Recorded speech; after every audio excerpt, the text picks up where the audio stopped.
Yeah. Hi guys. I haven't been online for a while because I've been withdrawing from the drug that I was on when I was when I had my gallbladder out. I'm still currently doing this, but I'm only taking it at night time. So I'm gonna do this and then I'm going to take it.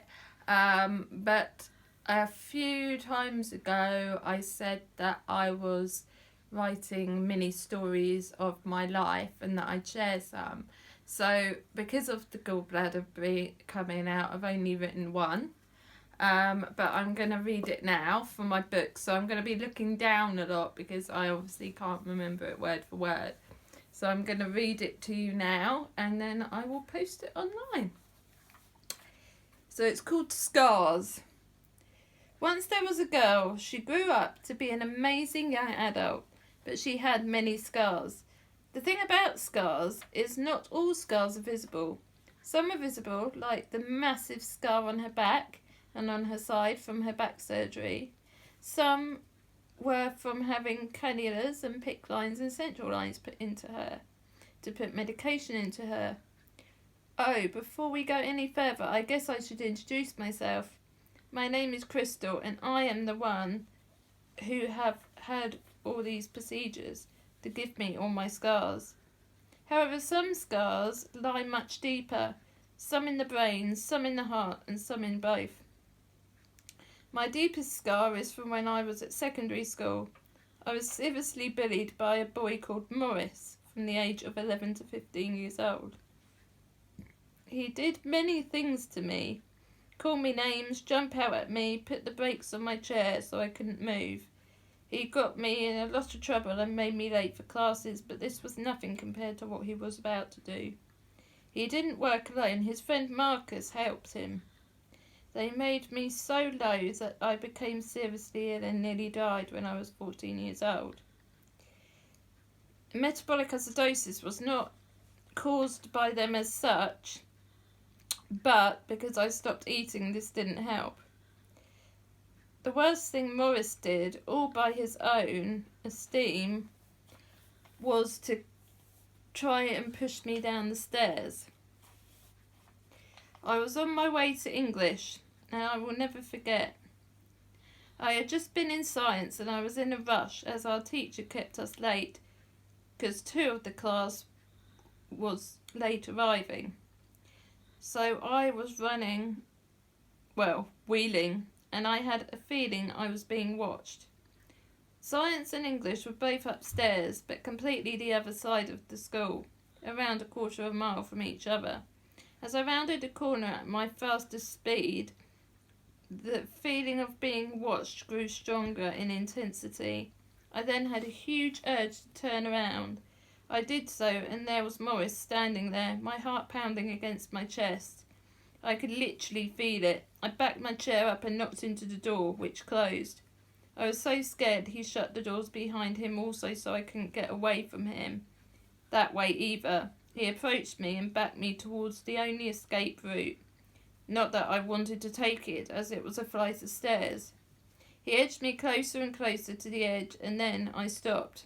I knew it was getting unsafe now. Then out of nowhere, he charged towards me. I turned the chair off, but it was too late. He had pressed the gear control, and I was speeding very fast towards the stairs. He was still pushing me towards the stairs. I was pushing back, but I wasn't strong enough to stop him. I slowed him down and begged him to stop, but of course that is what he wanted. He slowly slowed the chair down, but not slow enough. The back wheels were over the top stairs. The chair started to tip back, but out of absolutely nowhere I got the strength to fight back. It was either that or I would end up at the bottom of the stairs, so I pushed hand on the gear control. I got straight back on the level and charged at him. I was so angry with him. I pushed so hard against his knees, he screamed for me to stop. I just kept pushing and pushing against his knee. I had had enough. I saw red. After all the years he had bullied me, then his trousers went from grey to black in the area where he would pee. He peed himself, but I wasn't sorry. I was happy. Let's put it this way, Morris never bullied me again and was limping for quite a while after, completely embarrassed in front of the class too. Marcus, however, did keep bullying me, but not quite as bad. I think Morris told him about what had happened and he was slightly scared of what I may do to him. Maybe if Marcus had pushed me enough I would have seen red like I did with Morris, but Marcus was never evil against me again. I do, however, have a dreaded fear of falling downstairs and a diagnosed phobia of stairs, diagnosed from my psychologist, Lizzie. A scar that will always be with me. I am fighting hard to sort this issue out now, but 15 years on, I still find it hard to be near a set of stairs.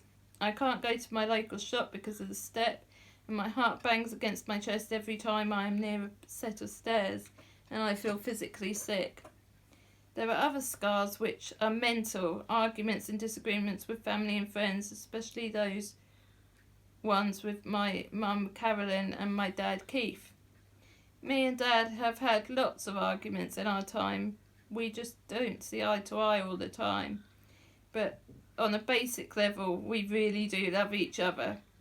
It's hard to forgive people for what they say, but living in the past won't do you any good.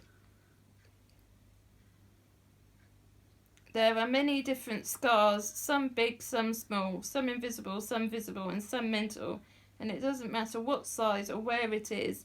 If it is there for you, try fixing it. It's not easy, but it is so worth it. Bye guys!